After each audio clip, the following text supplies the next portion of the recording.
Көріңіздер және де сақ болыңыздар. Сәлеметсіздер қымбатты көрермен, біздің арнамызға қош келдіңіз. Әлемде және де Қазақстанда болып жатқан жаңалықтар ең біріншілерден болып біліңіз келсе, арнамызға жазылыңыз, лайк басуды ұмытпаңыз. Алда күндері күн күрт суиды.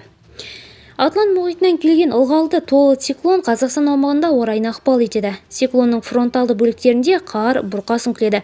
Еліміздің батысы мен оңтүстігінде, ал 20-21 қаңтарда оңтүстік өңірлерінде жаңбыр мен қар аралас жауын-шашын болжанып отыр. Қатты қар 20 қаңтарда Ұлытау, 21 қаңтарда Ақтөбе, Қостанай және Солтүстік Қазақстан облыстарында, 21-22 қаңтарда Ақмола облысында, 22 қаңтарда Павлодар, Қарағанды, Түркістан, Жамбыл және Абай облыстарында жауады. 22-23 қаңтарда Шығыс Қазақстан, Алматы және Жетісу облыстарында күтіледі. 22 қаңтардан бастап суық ауа массасы таралып, түнде температура айтарлықтай төмендейді.